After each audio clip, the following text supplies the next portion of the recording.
تفسیر اور حدیث کی اجازت کے لیے طریقہ یہی ہوتا ہے کہ وہ جس سے اجازت لینا چاہتے ہیں اس کے سامنے بیٹھ کے کوئی حدیث پڑھے اور وہ پھر اندازہ کر لے گا کہ عالم ہے یا نہیں ہے، تو پھر وہ اجازت دیتے ہیں۔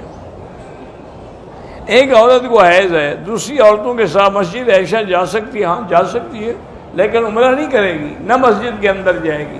اکیلے ہوٹل میں رہنے سے بہتر ہے کہ ان کے ساتھ جائے۔ طواف صفا کے بعد حلق نہیں کرایا، احرام اتار کے کپڑے پہن لیے، سو گیا، 6 گھنٹے کے بعد حلق کرایا، دم پڑ گئی۔ بعد طائف سے احرام ضروری ہے۔ طائف میت کو دفنانے کے بعد اتنی دیر بیٹھے رہیں جتنی دیر گوشت اونٹ کو ذبح کر کے تقسیم ہو جائے۔ قبر پہ اذان دینا بدعت ہے۔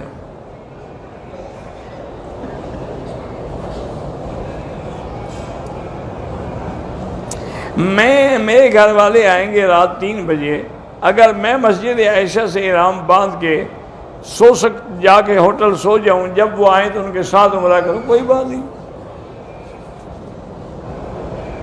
ایک عمرہ ایک کے لیے ہوتا ہے، سب عزیز و اقارب کے لیے نہیں۔ اگر احرام اتار دیا، دوسرے کپڑے پہنے کہ جلدی بال کٹوائے، دم نہیں پڑے گی، لیکن اگر کئی گھنٹے گزر گئے دم پڑ گئی۔ عمرے کے دوران منہ سے ناخن کے اوپر والا ماس توڑ دیا، کچھ نہیں ہوتا۔ شریعت میں داڑھی میں جو ہے وہ ایک مشت ہونا ضروری ہے۔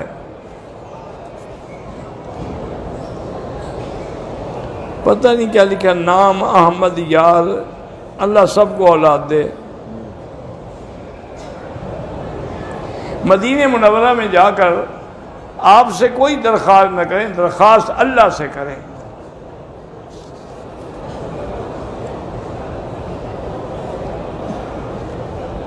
بہرحال مدینہ منورہ میں ریاض الجنہ کا حدود جو ہے وہ معلوم ہے، نہ ہوں تو پوچھ لیں کسی سے بس۔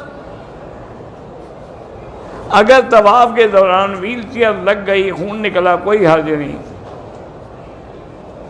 میرا بیٹا عبد المنان سنتا اور بولتا کہ اللہ شفا عطا فرمائے۔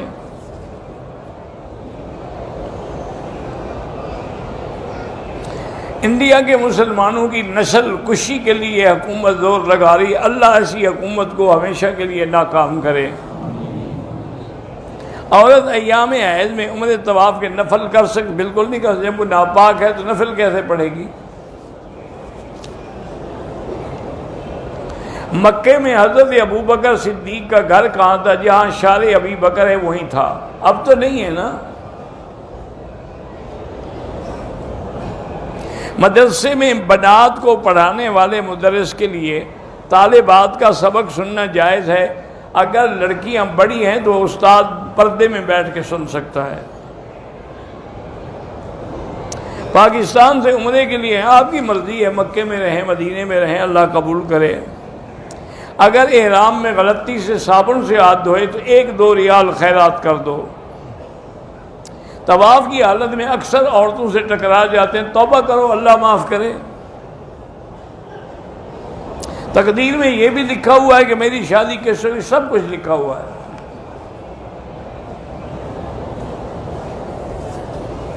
استخارہ کیا ہے، دل شادی کے لیے مطمئن نہیں ہو رہا تو نہ کرو بس۔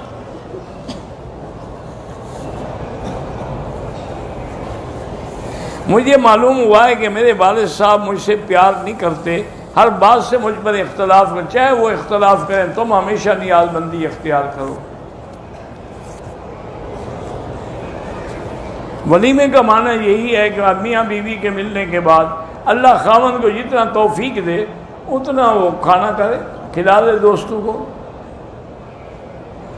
حضور کا ایک صحابی فرمایا اولم ولو بشاۃ، اگر تمہیں صرف ایک بکری بھی ذبح کر سکتے کر کے ولیمہ کر دو۔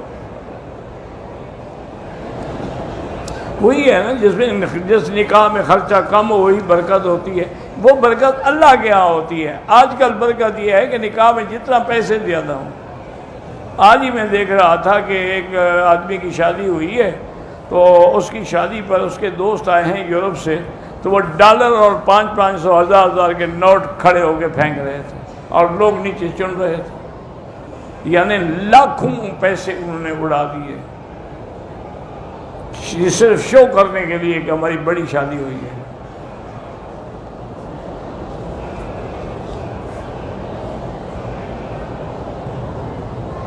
میری دودھ کی دکان ہے، گاہک ضد کرتا ہے کہ تھوڑا بغیر فری بھی ڈال دو، وہ کوئی آپ کی مرضی ہے، ڈالو نہ ڈالو،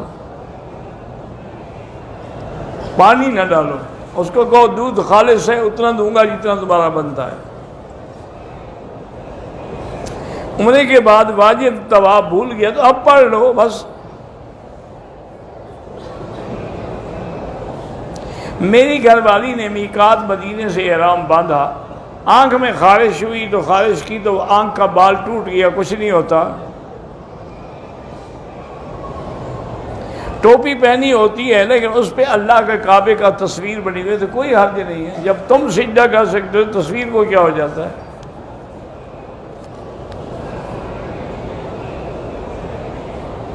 محمد صہیب ملتان نے لکھا ہے کہ میری سماعت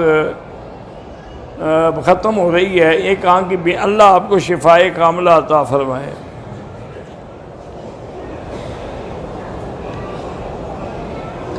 اگر میری والدہ بیچاری بوڑھی ہے، بیمار ہے، وضو نہیں ٹھہرتا تو ان کو وضو کرا کے پیمپر لگا کے عمرہ کرا دیں۔ میرے شوہر کی طبیعت خراب ہے، اللہ شفا عطا فرمائے۔ کہتے ہیں کہ سفلی عمل ان پر ہوا ہے تو سورۃ البقرہ پڑھ کے وہ سنتے رہیں۔